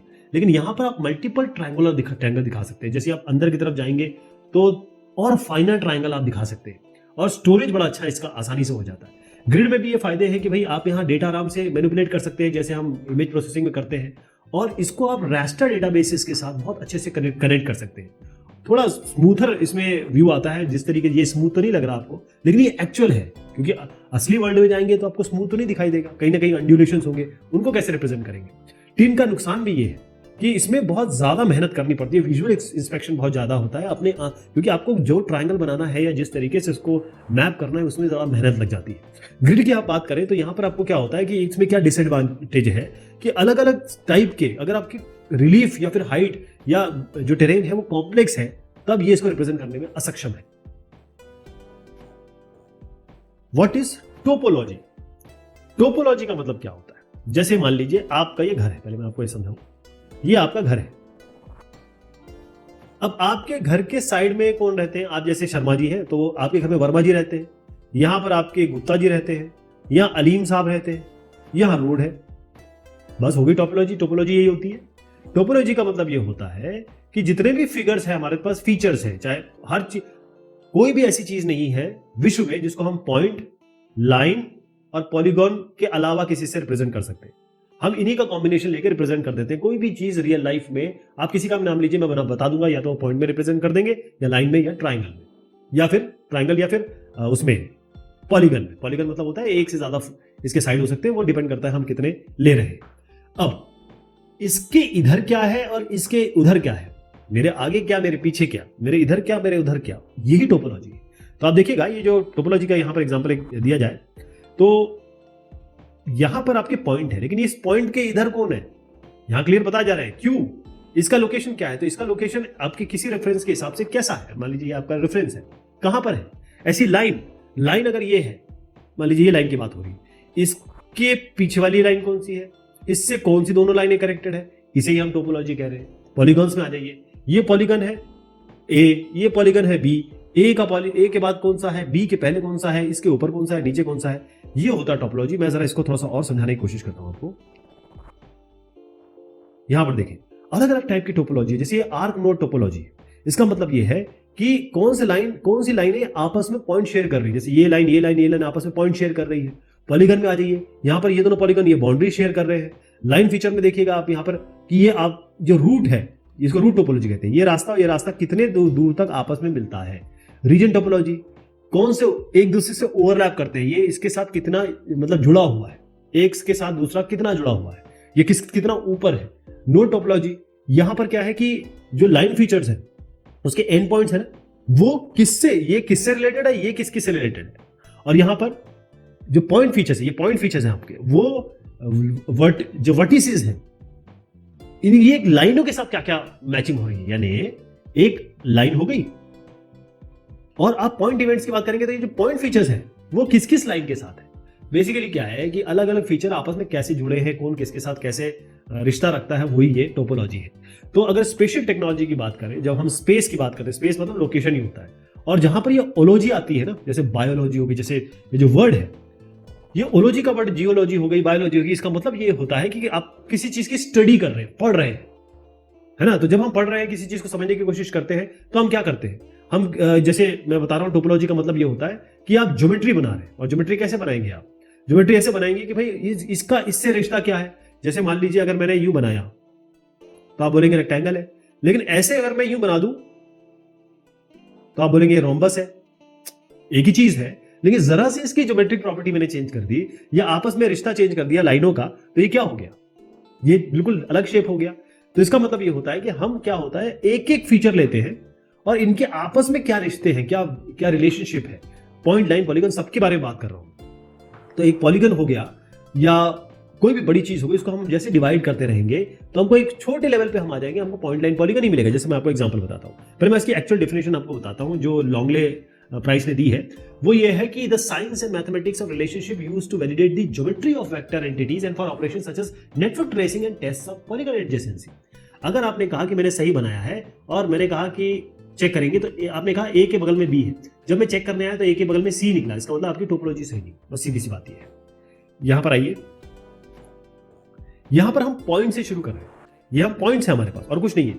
इस पॉइंट पे हमने अब लाइनें बनाई, ये लाइन हो गए, जब ये लाइनें जुड़ गई तो ये फेस बन गए, ये बकायदा पॉलीगन बन गए। तो पॉइंट, लाइन, पॉलीगन, अब इसको जब आप जोड़ेंगे तो आपके पास एक प्रॉपर फिगर आ जाएगा। यही फिगर आपस में जब हम इसको बैक ले जाएंगे तो यहां तक आना चाहिए, इधर तक, इधर तक, इधर तक आना चाहिए। कहने का मतलब हर एक पॉइंट, लाइन, पॉलीगन की आपस में क्या रिश्ते हैं और वो फाइनली क्या बना रहे हैं, या फिर जो बन गया है वो कैसे बना है, इसी को हम टोपोलॉजी कहते हैं। What is terrain? टेरेन अब बहुत तरीके से इसको यूज किया जाता है। अगर हम इसको जीआईएस, ज्योग्राफी और अपने रिमोट सेंसिंग के टर्म में यूज करेंगे तो टेरेन का मतलब अलग हो जाता है। टेरेन का मतलब होता है ऐसा डेटा सेट, ऐसा डेटा जिसका रेजोल्यूशन अलग अलग है हर जगह पे, और ये टिन बेस्ड होता है। टिन के बारे में हमने डिस्कस किया, ट्रायंगुलर इरेगुलर नेटवर्क, खासतौर पे हाइट दिखाने के काम में आता है, वो है ना, एलिवेशन दिखाने के काम में आता है। तो ये टिन है, और इसमें क्या है कि जितना भी आप डेटाबेस में चीजें स्टोर कर रहे हैं या फिर कोई भी कंटेंट स्टोर कर रहे हैं, वो जो आ रहा है वो एक, जब फाइनल उसका आउटपुट आएगा तो वो कुछ इस तरीके से दिखाई देगा। तो ये जो बनता है, ये इसके सोर्सेज अलग अलग होते हैं, लिडार हो गया, सोनार हो गया, या और भी आपके जो सोर्सेज है जैसे फोटोग्रामेटिक सोर्सेज हो गए या स्रोत हो गए। टेरेन आपका किसी डेटाबेस में या कंटेंट में रखा हुआ है, उसके अंदर आपके कुछ फीचर डेटा सेट है, और जब वो आपस में मिलते हैं, जुड़ते हैं, तब आपको एक फाइनल, एक अंडुलेशन या फिर एक फाइनल व्यू आता है जिसको हम टेरेन कह रहे हैं। मैं इसको थोड़ा सा और समझाऊंगा। टेरेन बेसिकली रिलेटेड है रिलीफ से। रिलीफ का मतलब क्या होता है? रिलीफ का मतलब यहां पर हम हाइट से, अगर मतलब पूरा तो हाइट नहीं है, लेकिन टेरेन को हम हाइट से रिलेट करते हैं। तो ये हो गया आपका तीसरा डायमेंशन लैंड सरफेस का। आप जानते हैं किसी भी लैंड का एक लेंथ हो सकती है, विड्थ हो सकती है, लेकिन आप बोलेंगे इसकी हाइट क्या है ना? और हाइट वेरी कैसे कर रही है? जैसे पानी के अंदर इसी को जाएंगे तो हम कहने लगे बेथीमीट्री या बेदीमीट्री, पानी के नीचे जाएंगे तो टोपोग्राफी क्या हो गया? पानी के ऊपर या फिर जमीन का बहाव कैसा है, जमीन का तल कैसा है। ये क्योंकि हमको पूरे वर्ल्ड को दिखाना है और उस जगह को कैसे दिखाना है, तो टेरेन एक जनरल टर्म है, आपके ज्योग्राफी में यूज होता है। खास तौर पे हम टेरेन केवल इसको लैंड के लिए यूज करते हैं। तो उसमें क्या क्या आ जाएगा? एक एलिवेशन आ जाएगा। एलिवेशन क्या होता है? ऐसे एंगल, ये एंगल हो गया। अगर कोई पहाड़ लीजिए आप, तो ये इसका स्लोप हो गया, rate of change of height हो गई। एस्पेक्ट अगर यहां से देखें तो इसका क्या एस्पेक्ट है? ये अलग अलग टर्म्स हैं और ये सारे के सारे कहीं ना कहीं हाइट से रिलेटेड है, कहीं ना कहीं ये इस तरीके के अंडुलेशन से रिलेटेड है। इसे ही हम टेरेन कहते हैं। तो टेरेन में बहुत सारी चीजें आती हैं, जैसे अगर आपको पता करना हो भाई इस जगह पे वाटर फिल कितना है, बरसात कितनी हो रही है, फ्लड कितना आएगा, वो सब चीजों में हम टेरेन को ही लेके चलते हैं। What is KML? KML का मतलब होता है की होल मार्कअप लैंग्वेज। ये तो मैंने फुल फॉर्म बता दिया, लेकिन करता क्या है? सबसे बड़ी बात यह है कि अब हर जगह आप अगर आप इंटरनेट उठा लीजिए या बाकी जगह जो उठा लीजिए, XML जब से आया है, ये एक्सटेंसिबल मार्कअप लैंग्वेज है, जब से ये आया है तो ये डेटा इंटरचेंज का एक डिफॉल्ट बन गया है XML।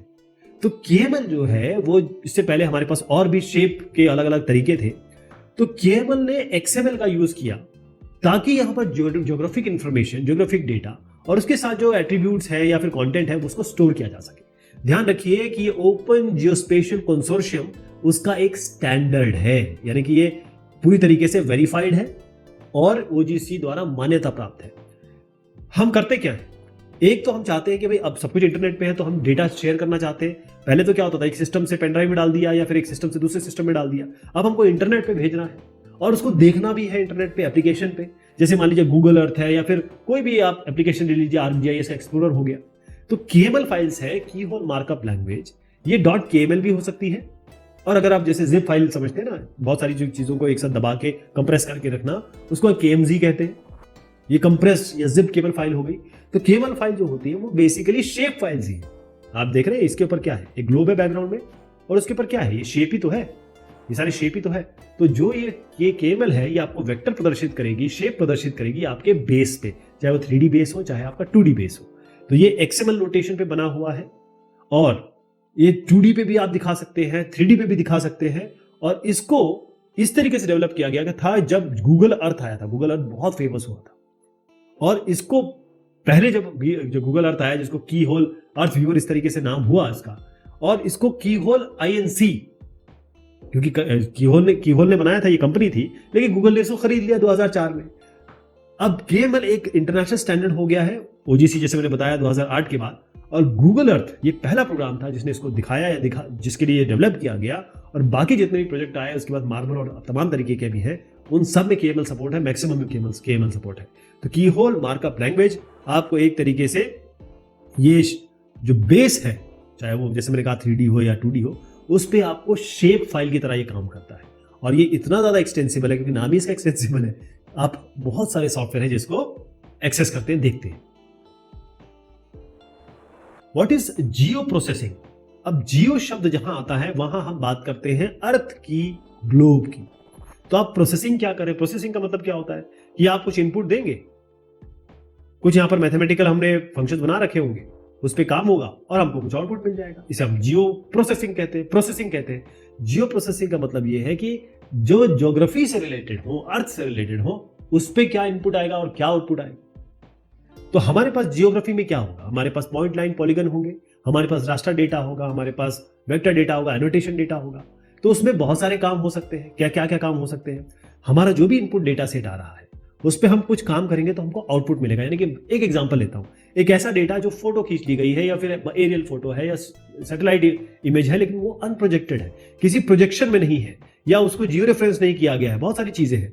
अब हमने क्या किया, अपना इस पे मैथमेटिकल ऑप्शन लगाया, क्योंकि ये सब चीजें हम डेवलप कर चुके हैं, उस पर हम काम करेंगे तो अब ये डेटा प्रोजेक्टेड हो गया। तो इसी प्रोसेस को हम जियो प्रोसेसिंग कहते हैं। तो एक प्रोसेस और टूल जो आपके कंटेंट को लेकर उसको और मीनिंगफुल बनाता है, प्रोसेसिंग करता है, उसे हम जियो प्रोसेसिंग का तरीका कहते हैं। तो जियो प्रोसेस किसको कर रहे हैं? हम जियो यानी कि ज्योग्राफिक इंफॉर्मेशन को कर रहे हैं। तो इसमें क्या होता है, बहुत सारे काम हो सकते हैं, स्पेशल एनालिसिस हो सकती है, मॉडलिंग हो सकती है। मतलब ये एक ऐसा नहीं कि कोई एक ही विधा को हैंडल कर रहा हो। तो ये जीआईएस में एक एग्जांपल देता हूं आपको, चलिए यहां बहुत ध्यान से देखिएगा मैं क्या बताने जा रहा हूं। जैसे मैंने कहा टूल्स होते हैं हमारे पास, अलग अलग ऑप्शन होते हैं, फंक्शन होते हैं। तो मान लीजिए आपने एक स्कूल सिलेक्ट किया, एक लेयर बना लिया और एक यहां पर एक फीचर बनाई। अब आप ये कह रहे हैं कि भाई ये जो स्कूल है इसके यहां एक बफर जोन या एक एरिया बना रहे हैं जहां पर कई गतिविधियां नहीं कर सकते आप, क्योंकि स्कूल और हॉस्पिटल के, जैसे हॉस्पिटल है उसके आसपास आप हॉर्न नहीं बजा सकते, स्कूल है इसके आसपास आप स्पीड से गाड़ी नहीं चला सकते। तो ये आपने बफर जोन बनाया, तो ये इसके ऊपर एक प्रोसेसिंग ही तो की आपने, बफर बनाई। और जब इसके ऊपर एक बफर डाल दिया गया तो ये दोनों, इसके ऊपर बफर डालने पर जो आउटपुट आया, इंटरसेक्शन वाला जो एक ऑप्शन या एक तरीके से प्रोसेसिंग की गई, तो क्या मिला आपको? ये सारे पार्सेस मिल गए, ये सारे एरिया मिल गए जहां पर ये लागू होगा। इधर लागू नहीं होगा, जस्ट इधर लागू हो जाएगा। तो हमने एक इंटरसेक्शन ऑप्शन किया। इंटरसेक्शन ऑप्शन क्या है? जियो प्रोसेसिंग है। थोड़ा सा और मैं इसको बताना चाहूंगा। जियो प्रोसेसिंग में आप दो ज्योग्राफिक ये कहें इनपुट डेटा सेट को या मल्टीपल डेटा सेट को आपस में कंबाइन करते, जैसे यूनियन कर दिया या इनके बीच में कुछ कॉमन है और इंटरसेक्ट निकाल दिया, इसके बीच में क्या चीज ऐसी है जो दोनों में है वो निकाल दी, या फिर वो पार्ट जो इसमें है इसमें नहीं है या इसके ऊपर डाल के बाकी पार्ट हटा देना है वो हटा दिया, दोनों को मर्ज कर दिया, डिसॉल्व कर दिया, या फिर जो मल्टीपल चीज है उनको इनपुट आपने मर्ज कर दिया, ऐसी ये वाली मर्जिंग हो गई। या फिर आपको ये आपने जैसे मैंने बताया बफर जोन बना दिया, जैसे यहाँ पर किया। तो बहुत सारे ऑप्शन होते हैं जियो प्रोसेसिंग के, लेकिन कॉन्सेप्ट आप समझ गए होंगे। Explain geoid. जियोइड, जहां भी जियो शब्द आ जाता है इसका मतलब अर्थ की बात हो रही है। अब अर्थ का सरफेस इस तरीके का है, यानी हमने अभी तक क्या देखा है ग्लोब में, या तो एकदम राउंड स्फीयर है या इसके मैथमेटिकल कंप्यूटेशन के लिए हम इलिप्स मान के चलते हैं। लेकिन जियोइड क्या होता है कि एक ये इक्विपोटेंशियल सरफेस है, यानी कि अर्थ तो ग्रेविटी पे है, या ये ग्रेविटी में है और यहां सन है, हमारे पास मून भी है। तो कहीं ना कहीं ग्रेविटेशनल पुल के कारण सारी चीजें हो रही हैं, जो हवाएं चल रही हैं, वेव आ रही हैं, ये सारी चीजें हो रही हैं। अब हमारा मीन सी लेवल, क्योंकि अलग अलग समुद्र हैं और वो सबके सब इक्विलिब्रियम पे रहते हैं, उन समुद्रों को, उन मीन सी लेवल से अगर हम अप्रोक्सीमेट करें अर्थ के शेप को, क्योंकि ग्रेविटी इस तरफ लग रही है और शेप कुछ इस तरीके का है, तो इसे हम कहते हैं, क्योंकि मास तो कहीं भी यूनिफॉर्म नहीं है और ग्रेविटी भी चेंज हो रही है, तो जियोइड इस तरीके से दिखता है, ये बिल्कुल इर्रेगुलर शेप है। अब इसको थोड़ा समझने की कोशिश करिए कि हमारा ये ओशन का, ये ओशन है, यहां भी ओशन है यानी कि समुद्र है ये। अब इसके साथ हमने एक इक्विपोटेंशियल सरफेस बनाया। इक्विपोटेंशियल मतलब ये होता है, बेसिकली समझ लीजिए कि पानी है, अगर पानी को आप बहाएं तो वो एक जगह जाके सेटल होता है, हमेशा ऊपर से नीचे की तरफ जाता है और नीचे से ऊपर की तरफ कभी नहीं जाता है। तो पानी को लेकर अर्थ का जो इक्विपोटेंशियल सरफेस बनता है, खासतौर पे ग्रेविटी को लेकर, तो वो कुछ इस तरीके से बनता है, इसको हम जियोइड कहते हैं। अब हम क्या करते हैं कि अर्थ को, क्योंकि इस तरीके का सरफेस हम कंप्यूटेशन में कैसे लाएंगे, हम कहां से कंप्यूट करेंगे, लैटिट्यूड लॉन्गिट्यूड कंप्यूट करनी है, तमाम तरह के कंप्यूटेशन है, तो जियोइड का इस्तेमाल तो हो नहीं सकता। ये तो आपका इक्विपोटेंशियल सरफेस है, ग्रेविटेशनल पुल के कारण जो अर्थ का एक्चुअल लुक आता है। तो उसके लिए हम एक इलिप्सॉइड, या ये दोनों एक ही चीज है, इलिप्सॉइड या स्फेरॉइड का यूज करते हैं, यानी अंडाकार का यूज करते हैं अपने कंप्यूटेशन के लिए। तो यहां पर डेटम की भी बात आएगी, वो मैं आगे करूंगा। तो जियोइड का मतलब ये है मीन सी लेवल। अच्छा, सी लेवल हर जगह एक जैसा होता है, क्यों? क्योंकि ये मीन निकालते हैं, कहीं ज्यादा है कहीं कम, ऐसा नहीं होगा। कहीं भी पानी ज्यादा होगा वो आके वो दूसरे ओशन में मिलकर बराबर हो जाएगा। यानी कि आपका सी लेवल सबसे बढ़िया तरीका है, या पानी का सतह है सबसे बढ़िया तरीका है, ताकि हम बाकी अर्थ को मैनेज कर सके, बाकी अर्थ को एक तरीके से मॉडल कर सके। तो ये जो अंडुलेटिंग सरफेस है, ऊपर नीचे उठा हुआ, क्योंकि एवरेस्ट भी है हमारे पास, एक ट्रेंच भी है मेरीन, तो ऊपर से लेकर नीचे तक काफी वेरिएशन है। तो हम क्या करते हैं कि जो ओशन का सरफेस है उसको लेते हैं साथ में, क्योंकि ग्रेविटेशनल पुल के कारण हो रहा है, रोटेशन भी हो रहा है, तमाम तरीके की हवाएं और टाइड्स आ रही हैं। तो जियोइडल सरफेस, इसको हम इक्विपोटेंशियल ग्रेविटी सरफेस कहते हैं, और ये लेते हैं तो वो थोड़ा सा अंडुलेटेड सा आएगा, इसको हम जियोइड कहते हैं। Explain spheroid. अब आप कहेंगे कि ये स्फेरॉइड क्यों है, क्योंकि ये एलिप्सॉइड होना चाहिए। एलिप्सॉइड का मतलब ये होता है कि हमने एक इलिप्स लिया, इलिप्स और सर्कल में बस अंतर ये होता है कि सर्कल में हर जगह रेडियस समान होगी, इलिप्स पे नहीं होगी। इसमें क्या होगा, ये रेडियस अलग अलग होगी ऐसे। इसको हम कहते हैं सेमी मेजर एक्सिस, इसको हम कहते हैं सेमी माइनर एक्सिस। ये तो पूरा 2a होता है, पूरा 2b होता है। अब अगर ये 2D सरफेस को आप घुमा दीजिए, मतलब रोल कर दीजिए इस साइड या इस साइड, तो ये एक इलिप्स का इलिप्सॉइड बन जाएगा, जिसको हम स्फेरॉइड भी कह रहे हैं, क्योंकि हम इसको स्फीयर के साथ लगाना चाहते हैं। अर्थ को हम गोला ही तो मानते हैं, तो ये स्फेरॉइड बेसिकली एक इलिप्स का 3D वर्जन है। अगर आप रोटेट करेंगे इलिप्स को तो वो स्फेरॉइड बनेगा।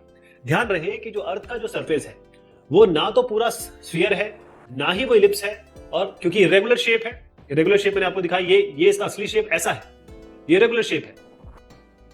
तो इसको हम एक ऐसा मानते हैं कि ऊपर वाला जो नॉर्थ पोल और साउथ पोल है ये दबे हुए हैं, स्क्वैज्ड है। तो ये जो है, क्योंकि कंप्यूटेशन तो करना ही है भाई, तो अर्थ का जो शेप है इसको हम ऑब्लेट स्फेरॉइड लेते हैं, और इसकी एक सेमी मेजर एक्सिस है जैसे मैंने आपको यहां समझाया, और सेमी माइनर एक्सिस है, और इसको लेके फिर हम आगे के कंप्यूटेशन करते हैं। डेटम क्या है?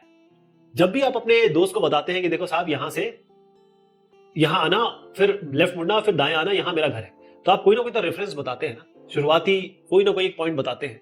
तो कोई भी कंप्यूटेशन की, कोई भी चीज की शुरुआत करने के लिए हमको कोई ना कोई तो बेस चाहिए। तो डेटम ये एक बेस है, रेफरेंस है। डेटम एक रेफरेंस है, ध्यान रखिएगा।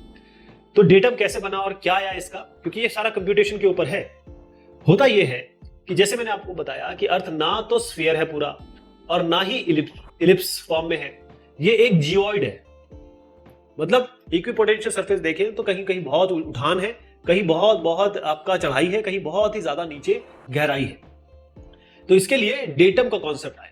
डेटम का कॉन्सेप्ट मतलब बेस। अब हम करते क्या है इसमें कि यहां आप देखिएगा ये आपका जियोइड है, यानी कि असली अर्थ का सरफेस कुछ इस तरीके से टेढ़ा मेढ़ा, ऊपर उठा नीचे गिरा, इस तरीके का है। अब हम क्या चाहते हैं कि भाई कोई ना कोई तो एक सरफेस है जिसको जो ऐसा ले, जो इस पूरे अर्थ को किसी तरीके से आइडेंटिफाई कर सके या मॉडल कर सके, है ना।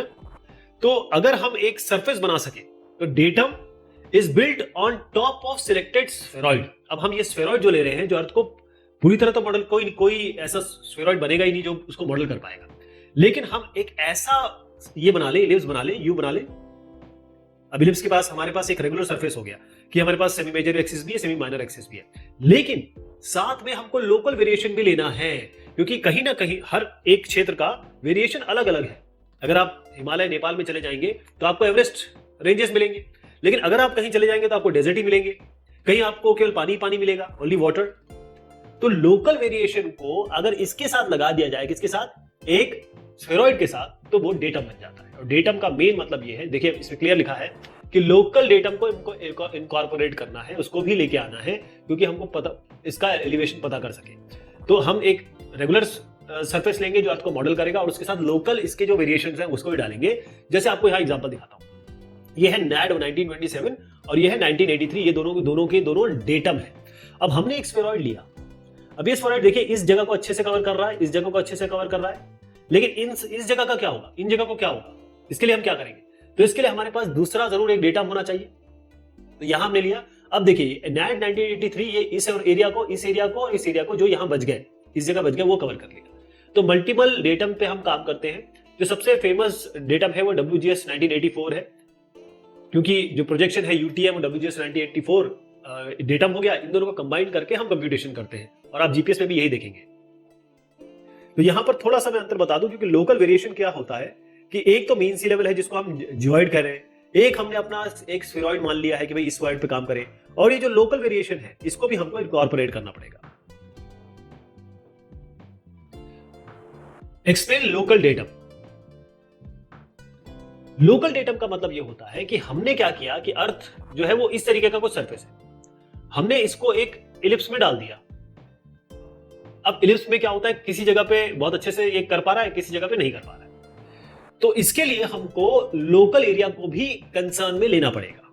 जैसे पहले यहां बता दूं आपको, ये जो नीला आप देख रहे हैं ये एक्चुअल मीन सी लेवल है, ग्रेविटेशनल इक्विपोटेंशियल सरफेस है, मतलब अर्थ इस तरीके से बना हुआ है क्योंकि ग्रेविटी भी लग रही है, अर्थ का एक प्लैनेट सिस्टम का भी पार्ट है, वो हो गया। अब हम क्या कर रहे हैं, एक ऐसा गोला ले रहे हैं जो लोकल डेटम है, यानी कि हम एक पूरा स्फीयर, ये जो बाहर का है रेड वाला, ये तो ग्लोबल डेटम हो गया, पूरे अर्थ को कवर कर रहा है, लेकिन इस पर्टिकुलर एरिया को कवर करने के लिए हमने एक लोकल डेटम भी लिया। तो WGS 84 जैसे मैंने आपको बताया पूरे ग्लोब को कवर करने के लिए, क्योंकि कंप्यूटेशन तो केवल स्फीयर का हो पाएगा, एलिप्स का हो पाएगा, और बाकी हमारे पास ज्योमेट्रिक फिगर तो है नहीं है, इस तरीके का ज्योमेट्रिक फिगर तो हमारे पास बनता ही नहीं है। इसके लिए हम लोकल डेटम लेते हैं। तो वो उस लोकल डेटम क्या होता है, उस एरिया को कवर करता है, और इसको हम यहां पर इसका अलग से ओरिजिन या इसका अलग से एक समझ लीजिए कि कंप्यूटेशन का तरीका चलेगा। तो जो कोऑर्डिनेट है इसके ओरिजिन के, वो हम यहां पे फिक्स कर देते हैं, फिर उसके हिसाब से यहां के कंप्यूटेशन करते हैं, और इन कंप्यूटेशन को फिर हम रिलेट करते हैं आपके ग्लोबल डेटम के। तो ध्यान रखिएगा, क्योंकि विश्व अर्थ पूरी तरीके से अनड्यूलेटेड है, तो हमको हर एक जगह के लिए एक लोकल डेटम भी चाहिए होता है। What is projected coordinate system. अब प्रोजेक्टेड कोऑर्डिनेट सिस्टम क्या हुआ, हमारा अर्थ किस तरीके का है, ये एक ग्लोब मान लीजिए, जैसे मैंने आपको बताया, ना तो ये स्फीयर आप बना सकते हो, ना इसको एलिप्स बना सकते हो, लेकिन एक ग्लोब की तरह मान लीजिए। अब असली में तो अर्थ इस तरीके का है, लेकिन हर जगह तो इस ग्लोब को आप नहीं दिखा सकते। हाँ भाई 3D सॉफ्टवेयर है तो दिखा सकते हैं, या हाथ में ग्लोब रख के चलेंगे तो दिखा सकते हैं, हमेशा तो नहीं दिखा सकते। हमको इसको मैप के फॉर्म में लाना है, या फिर इसको प्लेन पेपर के फॉर्म में लाना है, या 2D में लाना है बेसिकली। तो 3D को 2D में कन्वर्ट करने का जो तरीका है, या जो 2D में जो कोऑर्डिनेट सिस्टम यूज होते हैं, इसमें उसे हम प्रोजेक्टेड कोऑर्डिनेट सिस्टम होते हैं, क्योंकि यहां से ये प्रोजेक्ट हुए 3D से 2D में हम लाए। तो प्रोजेक्टेड कोऑर्डिनेट सिस्टम एक 2 डायमेंशनल सरफेस है, यानी कि आपके पास x और y इस तरीके से 2 ही एक्सिस होंगी, और क्योंकि ये GCS सिस्टम में आपका 3D सिस्टम होता है, इसमें लैटिट्यूड लॉन्गिट्यूड एंगल 2 लेते हैं, प्रोजेक्शन सिस्टम भी लेते हैं। यहां प्रोजेक्टेड सिस्टम में आपकी लेंथ एकदम कांस्टेंट होगी, एंगल भी कांस्टेंट होंगे, और एरिया भी कांस्टेंट होगा। एरिया 2 डायमेंशन में बराबर होगा, लेकिन प्रोजेक्शन, हर एक प्रोजेक्शन सिस्टम कुछ ना कुछ खराब करता है, एरिया, लेंथ, डायरेक्शन, तो उस पर भी डिपेंड करता है। प्रोजेक्शन PCS हमेशा किसी न किसी GCS पे होगा, यानी जो 2D बनेगा वो किसी न किसी 3D से बन के आएगा। तो 3D या तो स्फीयर हो सकता है या स्फेरॉइड हो सकता है। स्फेरॉइड मतलब थोड़ा सा एलिप्स की तरह होगा। तो प्रोजेक्टेड कोऑर्डिनेट सिस्टम का मतलब ये है कि मान लीजिए आपने ये अर्थ लिया, मैं आपको दिखा देता हूं, ये आपने अर्थ लिया, और यहां पर मान लीजिए एक आपने इसको एक सिलेंडर, एक इमेजिनरी सिलेंडर में डाला,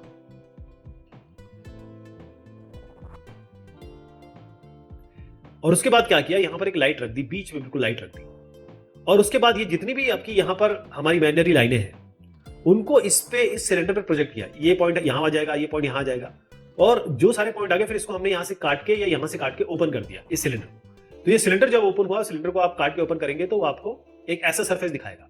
तो यहां से 3D से हमने इन सारे पॉइंट को इस 2D पे प्रोजेक्ट किया और यहां दिखाया। तो मैंने जैसे बताया, हर कोऑर्डिनेट सिस्टम जो होता है वो प्रोजेक्टेड कोऑर्डिनेट सिस्टम, कोई ना कोई चीजें आपकी सारा जो आइडिया है वो है क्या चीज आपको सिक्योर करनी है, जैसे एरिया है, शेप है, या आपका डायरेक्शंस है। हर एक प्रोजेक्शन सिस्टम सब चीजें नहीं बचा सकता, कुछ ना कुछ बचाएगा, कुछ ना कुछ खराब कर देगा। तो प्रोजेक्शन टाइप्स क्या क्या हो सकते हैं, प्रोजेक्शन टाइप्स GIS में, तो मेन इसमें आते हैं कोनिक, सिलेंड्रिकल एंड प्लानर।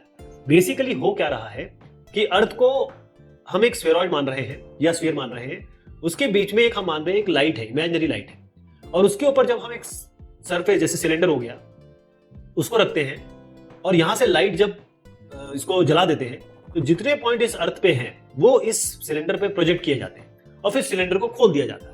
तो यही जो पॉइंट है वो यहां पर होगा, यही जो पॉइंट है वो यहां होगा, लेकिन किस साइड किस जगह होगा, कहां होगा, ये पूरी तरह डिपेंड करता है कि आप कौन सा सरफेस ले रहे हैं। जैसे अगर आप सिलेंडर ले रहे हैं, अब आप बोलेंगे अगर ये है तो इतने सारे क्यों है, सिलेंड्रिकल कोनिकल प्लानर क्यों है।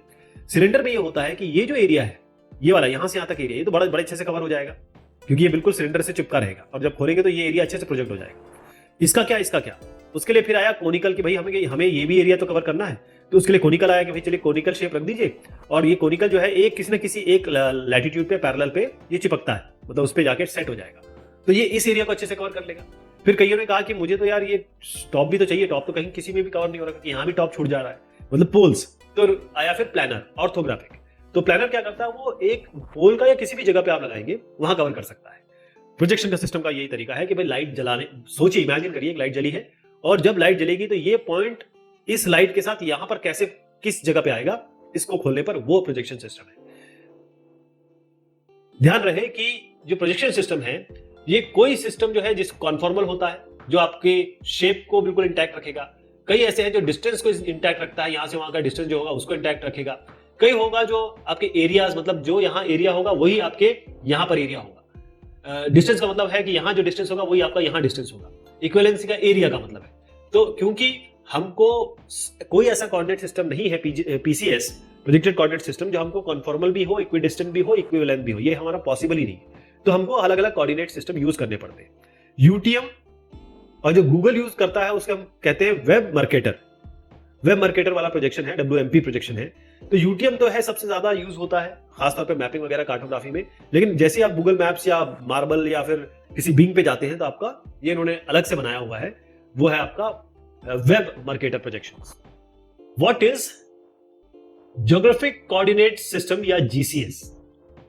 तो अर्थ कैसा है, एक ग्लोब की तरह है और इसमें हम कुछ कंप्यूटेशन करेंगे या लोकेशन जानेंगे, लेंथ जानेंगे, यहां से वहां कैसे जाएंगे, कितना लेंथ है इसका। तो उसके लिए एक कोऑर्डिनेट सिस्टम बनाया गया। जैसे हम जब छोटे थे तो हमने सीखा था कि भाई एक एक्स कोऑर्डिनेट होता है, एक वाई कोऑर्डिनेट होता है, जिसको हमने कार्टेशियन कोऑर्डिनेट सिस्टम कहा। अब किसी भी लोकेशन को अगर आपको बताना है तो आप इसको एक्स और वाई लोकेशन से बताते थे, इस लोकेशन का एक्स और वाई चेंज हो जाएगा। तो ये आपका कोऑर्डिनेट सिस्टम था, कार्टेशियन कोऑर्डिनेट सिस्टम। अब हमको अर्थ को मॉडल करना है, अर्थ को एक स्फीयर की तरह, इलिप्स की तरह, जिस तरीके से भी करना चाहे। तो ये 3D आपका स्ट्रक्चर है। तो यहां पर हम लोकेशन कैसे डिफाइन करेंगे, यहां पर जैसे लोकेशन डिफाइन कर दिया या किसी पॉइंट को हमको बताना है कहां है, तो उसके लिए इस अर्थ को कैसे डिवाइड किया गया। देखिए ये अर्थ है, इसको पहले बीच से, अच्छा ये सारी इमेजिनरी लाइन है, कोई भी लाइन इसमें अर्थ पे नहीं है, ये हमने बस बना दिया है खुद के लिए। यहां पर हमने क्या किया कि इसको बीच से डिवाइड किया, ऐसा एकदम बीचों बीच। तो ये जो बीच वाला जो पॉइंट लाइन है, अगर इसको मैं केवल एक 2D बनाऊं तो बीच में ऐसे लाइन जाएगी, लेकिन अगर आप 3D में देखें तो ये आपका पूरा का पूरा एक इक्वेटोरियल प्लेन है। तो इस लाइन को हम कहते हैं इक्वेटर। क्या कहते हैं, इक्वेटर। तो ये हमारी एक तरीके से एक्स एक्सिस हो गई और ये पूरे विश्व को, पूरे ग्लोब को 2 भाग में डिवाइड कर रही, इक्वल। इसको हमने कहते हैं कि नॉर्थ भाग है, इसको हम साउथ भाग कहते हैं। ये एक्स एक्सिस तो हो गई, अब वाई चाहिए। तो वाई के लिए क्या किया, इसी अर्थ को ऐसे करके एक इमेजिनरी लाइन से डिवाइड किया गया वाई एक्सिस बनाने के लिए। तो यहां पर अगर मैं ऐसे बनाऊं तो इसको हम कहेंगे प्राइम मेरिडियन। तो ये आपकी जो लाइन है जो पूरे अर्थ को 2 भाग में इक्वल डिवाइड करती है, उसको प्राइम मेरिडियन कहते हैं। प्राइम मेरिडियन जो है ग्रीनिच, एक यूके में जगह उससे पास होती है। अब हमारे पास क्या होगा कि एक बेस आ गया। अब हम क्या करेंगे कि किसी पॉइंट को लोकेट करना है इस जगह पे या इस जगह पे, तो कैसे करेंगे, उसके लिए फिर यहां पर इस लाइन के पैरेलल यू लाइन बनाई गई, यानी कि ये जो लाइन है इसके नीचे एक लाइन ऐसे बनाई गई, इसके ऊपर ऐसे करके एक लाइन बनाई गई। इनको कहा गया पैरेलल्स या इनको कहा गया लैटिट्यूड। क्या कहा गया, लैटिट्यूड, लेटी हुई लाइन है। ये हो गया। उसके बाद अब अगर इस पॉइंट को एग्जैक्ट पोजीशन करना है तो हमको इसके साथ वाई भी चाहिए, तो फिर इसको दोबारा इस तरीके से अलग अलग पार्ट में डिवाइड किया गया। इसको हमने कहा लॉन्गिट्यूड। तो अब हमारे पास लैटिट्यूड लॉन्गिट्यूड आ गई। अब किसी भी पॉइंट का हम एग्जैक्ट लोकेशन पता कर सकते हैं कि ये इसका लैटिट्यूड है, ये इसका लॉन्गिट्यूड है। तो लैटिट्यूड लॉन्गिट्यूड क्या हुआ, ये एंगल है। कैसे एंगल है, यहां से एक लाइन खींचिए, मान लीजिए हमको इस पॉइंट का लेना है, तो हम यहां से यहां तक ज्वाइन कर देंगे। ये जो इक्वेटोरियल लाइन से जो बना रही है एंगल, मतलब इस प्लेन से जो एंगल ये लाइन बना रही है, इसको हम कहते हैं लैटिट्यूड। यहां पर आ जाइए, मान लीजिए ये सेंटर ऑफ द अर्थ है और ये आपका प्लेन है, तो यहां पर बनाते हैं, ये आपका प्लेन है। अब मान लीजिए आपको इस पॉइंट का लोकेशन पता करना है, तो यहां से ज्वाइन कर दीजिए। तो ये जो एंगल बन रहा है इस प्लेन से, ये प्लेन मान लीजिए ऐसा है, इस प्लेन से जो ये एंगल बन रहा है इसको हमने कहा लॉन्गिट्यूड। तो लॉन्गिट्यूड जो होगा सेंटर ऑफ द अर्थ से जो एंगल यहां से यहां तक बन रहा है इसको हम लॉन्गिट्यूड कहते हैं, और ऐसे ऊपर जो बन रहा है ये वाला, इसको हम कहते हैं लैटिट्यूड। तो बेसिकली एंगल है। तो हमने एक पूरा सिस्टम बना लिया जिसमें हमने एक प्राइम मेरिडियन भी डाल दिया, एक आपका ये इक्वेटर भी डाल दिया, और डेटम भी बता दिया कि भाई डेटम किसी ना किसी स्फेरॉइड पे किसी बेस होगा। और डेटम हमेशा ये होता है कि जो पूरे अर्थ को अच्छे से कवर कर लेता है, क्योंकि अर्थ तो ना तो ग्लोब है प्रॉपर स्फीयर है, ना तो हमारा एलिप्स है। तो जीसीएस का मतलब ये है कि हम किसी भी पॉइंट का लोकेशन जान सके 3D में लैटिट्यूड, लॉन्गिट्यूड और प्रोजेक्शन के जरिए। तो यहां पर आप देखेंगे कि ये यहां से लेकर यहां तक जो लैटिट्यूड है वो 90 डिग्री तक जाती है। तो यहां से यहां तक जाएगी तो हम इसको नॉर्थ कहेंगे, यहां से यहां तक जाएगी तो हम इसको साउथ कहेंगे। अब आ जाते हैं मेरिडियन पे। ये सारी मेरिडियंस है। प्राइम मेरिडियन ये है, यहाँ नहीं है, हम ढूंढते हैं, ये मान लीजिए ये, क्योंकि ग्रीनिच से पास हो रही है ना प्राइम मेरिडियन। अब यहां पर इस तरफ जाएंगे तो पूरा का पूरा 180 डिग्री घूमेंगे। तो यहां से 180 डिग्री हमने कहा ईस्ट, कोई भी एंगल होगा, जैसे 44 है तो 44 डिग्री ईस्ट कहा जाएगा इसको। और यहां पर करेंगे तो इसको हम कहेंगे वेस्ट। तो यहां लैटिट्यूड नॉर्थ साउथ में नापी जाती है और ये ईस्ट वेस्ट में नापा जाता है, क्या, मेरिडियंस, लॉन्गिट्यूड। इस जीआईएस अ मैप? क्या ज्योग्राफिक इंफॉर्मेशन सिस्टम एक मैप है? आप देखें कि ये एक ज्योग्राफिक इंफॉर्मेशन सिस्टम है। इसमें हार्डवेयर होगा, इसमें सॉफ्टवेयर होगा, इसमें डेटावेयर होगा, मतलब डेटा होगा, और इसमें ह्यूमन, हम लोग होंगे। तो एक कॉम्बिनेशन है जीआईएस। जीआईएस कोई एक ऐसी छोटी चीज नहीं है, ये टूल्स, ये कहें कि फंक्शंस, लोग, डेटा, सब चीज का एक कॉम्बिनेशन है। तो मैप किस में आएगा? इस डेटा में मैप आएगा। कौन कौन से मैप हो सकते हैं? कार्टोग्राफिक मैप है, अलग अलग नाम होते हैं, क्लोरोप्लैथ, ऐसे तमाम तरीके के नाम होते हैं। तो मैप जीआईएस का एक पार्ट है। ओके, ये जीआईएस नहीं है। तो मैप जरूरी है, क्योंकि आपको जीआईएस में क्या करना है, मैप पहले दिखाएंगे, फिर उसके बाद एनालिसिस करेंगे कि भाई यहां से यहां तक की दूरी कितनी है, या इसके आसपास ऐसी पॉपुलेशन कितनी है जिसकी एज 20 से कम है। ये सारी चीजें निकाली जाती है। तो जीआईएस एक मैप नहीं है, मैप एक पार्ट है जीआईएस का। ओके, तो जीआईएस एक सिस्टम है जिसमें हम डेटा स्टोर कर सकते हैं, उसकी समीक्षा या कहें कि उसकी एनालिसिस कर सकते हैं, उसको प्रोसेस करेंगे, क्योंकि अलग अलग हमारे पास फंक्शंस होते हैं, यूनियन है, ओवरलेइंग है, जियो प्रोसेसिंग है, जियो रेफरेंसिंग है, और उसके बाद हम इसको शेयर भी कर सकते हैं। What are the major GIS function? Geographic information system के अलग अलग फंक्शन क्या है और उनमें मेजर क्या है?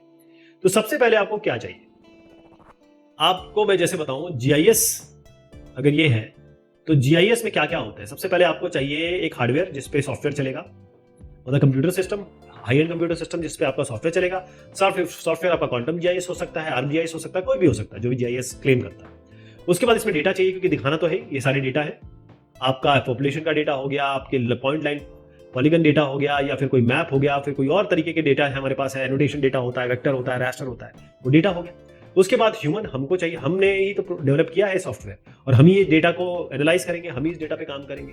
तो पहले सबसे पहले काम होता है कि भाई इसमें जीआईएस अपने आप में कुछ फायदा नहीं करेगा जब तक हमारे पास डेटा नहीं होगा।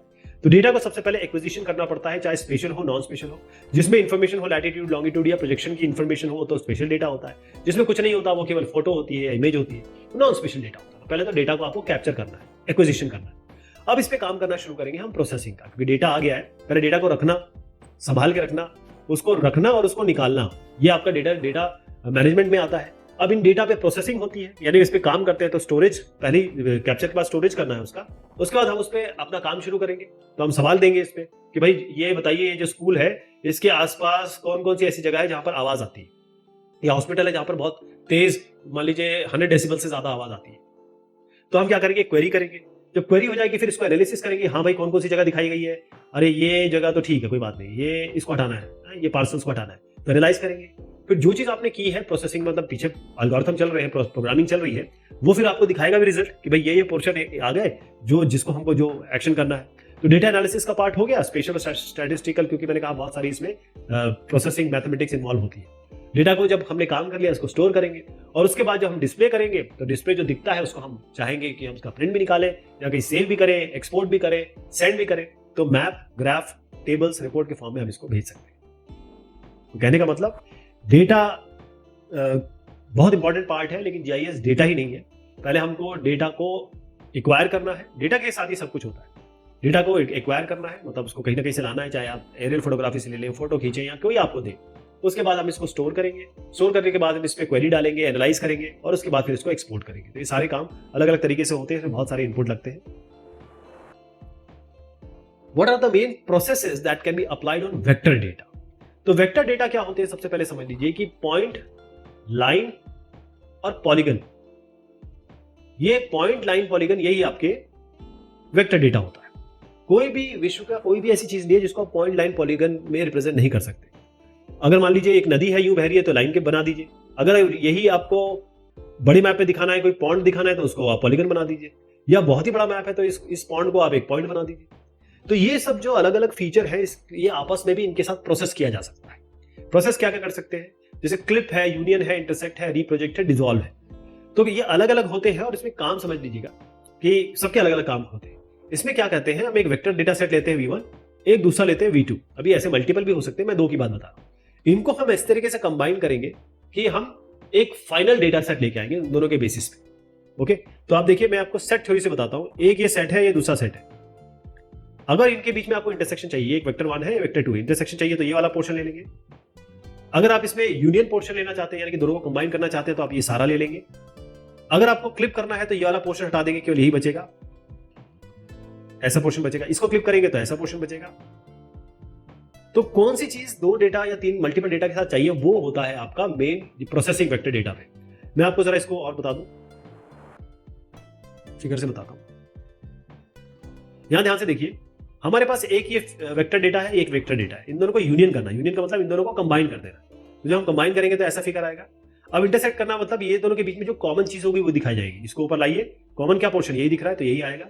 सिमेट्रिकल डिफरेंस, जैसे मान लीजिए आपको इन दोनों को कंबाइन कर दीजिए, आपको ये वाला पोर्शन जो इंटरसेक्शन वाला है वो हटा देना है, इसको हम सिमेट्रिकल डिफरेंस कहते हैं। तो जो इंटरसेक्शन वाला है इसको हटा दीजिए, बाकी रख लीजिए, सिमेट्रिकल डिफरेंस हो गया। आइडेंटिटी का मतलब ये है आपको कोई एक रखना है, कोई एक रखना है। तो अगर आप इसको इस पे डालें और केवल यही रखें, या इसको इस पे डालें और एक ही रखें, उसको आइडेंटिटी कहते हैं। क्लिप का मतलब क्या है, यहां पर पूरा एक इनपुट लेयर है, ये क्लिप लेयर है, इसको इसके ऊपर डालिए तो जो जितना एरिया इसका होगा जो इस पे आएगा वही हमको दिख जाएगा, ये क्लिप हो गया। इरेज करना है तो यही पोर्शन इस पे डालिए, जहां भी डालेंगे वो एरिया हट जाएगा और बाकी दिख जाएगा। इसी तरीके से स्प्लिट भी है, मर्ज भी है। स्प्लिट में क्या होता है, ये पोर्शन है, इसको थोड़ा तोड़ दीजिए और 2-3 भाग में। मर्ज, जैसे ये पूरा भाग है, अब इसको 4 लेयर में तोड़ना है, तो यहाँ पर इसके ऊपर ये रखिए, ये 4 भाग में टूट जाएगा। ऐसी मर्जिंग भी होती है, इन सबको कंबाइन कर दीजिए। ये छोटी छोटी लेयर्स होती है, इनको भी आप डिवाइड कर सकते हैं, डिसॉल्व कर सकते हैं, मर्ज कर सकते हैं। तो ये मैंने कुछ आपको ऑप्शंस बताए, लेकिन ये बहुत सारी चीजें इस वेक्टर डेटा पे हो सकती है। ध्यान रखना है, vector data point, line, polygon होता है जिसपे ये सब ऑप्शंस पॉसिबल है। ArcGIS क्या है? ArcGIS एक सॉफ्टवेयर है, ये एक ESRI द्वारा डेवलप किया गया एक सॉफ्टवेयर है और ये विश्व का सबसे बड़ा, ज्यादा इस्तेमाल होने वाला सॉफ्टवेयर है। तो ये एक GIS है, ज्योग्राफिक इंफॉर्मेशन सिस्टम, और ये काम करता है आपके अलग अलग इंफॉर्मेशन, मैप भी होगा, रास्टर डेटा भी होगा, वेक्टर डेटा भी होगा, एनोटेशन भी होगा, तमाम तरीके के डेटा से ये पे काम करता है। सबसे पहले हम इस पे जब मैप बनाएंगे, क्योंकि मैप बनाना मेन चीज होती है, कार्टोग्राफी। इसके अलावा हमारे पास जो भी जितना भी ज्योग्राफिक डेटा है, जितना भी हमारा भू या जियो से रिलेटेड डेटा है, उसको हम रखते हैं, उस पर हम क्वेरी करते हैं, इस पे हम एनालिसिस करते हैं और उसके बाद हम इसको इधर उधर एक्सपोर्ट भी करते हैं और इसको डेटाबेस में मैनेज भी करते हैं। तो ArcGIS सॉफ्टवेयर, इसका मेन काम ये है कि हमारे पास सारे मैथमेटिकल ऑप्शंस हैं जो कि प्रोग्रामिंग फॉर्म में है, बाकायदा इसका सॉफ्टवेयर बन गया है। और जैसे ही हम करते हैं, यहाँ पर हमको अगर हम सीख जाएं तो हम यहाँ पर डेटा देंगे, डेटा के बाद हमारे पास डिफरेंट लेयर्स में आ जाएंगे, लेयर्स को लीजिए, उस पर प्रोसेसिंग करिए, तमाम तरीके के प्रोसेसिंग है इसमें। और सब पे, जैसे मैंने कहा, रेस्टर डेटा हो, वेक्टर डेटा हो, उस पर ये बहुत ही बेहतरीन काम करता है। अब आप देखेंगे कि वेब ArcGIS आ गया है, आप इंटरनेट पे या फिर आप ऑनलाइन करते हैं, क्लाउड पे डेटा जाके स्टोर होता है, तो तमाम तरीके के इसमें डेवलप होंगे। What is open source software? Open source software क्या होता है? एक सॉफ्टवेयर जिसका सोर्स ओपन हो। सॉफ्टवेयर कैसे बनेगा? इसके पीछे कोई ना कोई कोड लिखा जाएगा। मान लीजिए आपने सी में, C++ में, जावा में, या किसी C# में, या कोई भी जावा ले लीजिए, कोई भी ले लीजिए आप। जैसे अब ये पाइथन आ गया है, पाइथन सबसे बढ़िया है। तो इन सब में प्रोग्रामिंग हुई है और प्रोग्राम बनाने के बाद आपने पूरा एक सॉफ्टवेयर बना दिया, यानी कि इसमें सारे एप्लीकेशन डाल दिए जो GIS पे या किसी और एप्लीकेशन पे होने। तो जब एक सॉफ्टवेयर ऐसा हो जिसका कोड आपको अवेलेबल हो जाए, फ्री में अवेलेबल हो जाए, उसको हम ओपन सोर्स सॉफ्टवेयर कहते हैं। यानी इस कोड में आप मैनिपुलेट करेंगे, ये जो भी सॉफ्टवेयर को हैंडल करता होगा उसके पास जाएगा, अगर वो सही लगता है तो उसको रख लेगा, नहीं तो उसको डिस्कार्ड कर देगा। और ये जो आपने सॉफ्टवेयर में चेंज किया, क्योंकि सबके लिए अवेलेबल है और बहुत सारे लाइसेंसेस होते हैं, जैसे GNU है, बहुत सारे लाइसेंसेस हैं इसमें, तो ये कोड फिर जब आप अपना यूज करेंगे या उसमें एंटर करेंगे तो वो सबके लिए, बाकियों के लिए अवेलेबल हो जाएगा, क्योंकि आपके लिए फ्री है तो सबके लिए अवेलेबल होगा, सबके लिए फ्री है। तो बेसिकली ये सॉफ्टवेयर फ्री है और इसका कोड भी आपके लिए ओपन है, ताकि आप इसमें परिवर्तन कर सकें, चेंज कर सकें। अगर मैं ArcGIS की बात करूं या ऐसे और तमाम तरीके के सॉफ्टवेयर की बात करूं, तो ये सॉफ्टवेयर ये प्रोप्राइटरी सॉफ्टवेयर है, ESRI द्वारा है, तो ये सबसे बढ़िया सॉफ्टवेयर है, लेकिन इसका कोड नहीं आपके पास अवेलेबल है, इसको आपको खरीदना पड़ेगा। इन सबको आपको खरीदना नहीं पड़ेगा। जैसे क्वांटम GIS है, GVSig है, सागा बहुत बढ़िया है, ग्रास है, मैप विंडो है, इल्विस है, UDIG है, ओपन जंप है, और ये जितने भी हैं, ये हर एक सॉफ्टवेयर किसी न किसी चीज में इसने महारत हासिल कर रखी है। जैसे क्वांटम GIS देखेंगे तो आपको फिर ArcGIS के इक्विवेलेंट लगेगा, लेकिन ArcGIS क्योंकि इतना प्रोप्राइटरी है, लोगों ने इसमें काम किया हुआ है, तो क्वांटम GIS क्योंकि हम लोगों के द्वारा बना हुआ है, ये हमारे लिए फ्री है। बाकी अगर आप देखेंगे तो ऐसे प्रोप्राइटरी सॉफ्टवेयर है, तो ओपन सोर्स सॉफ्टवेयर मतलब इसका सोर्स आपके पास अवेलेबल है। चलिए साहब, ये बात हुई GIS की, क्वेश्चन आंसर्स की। बहुत शुक्रिया।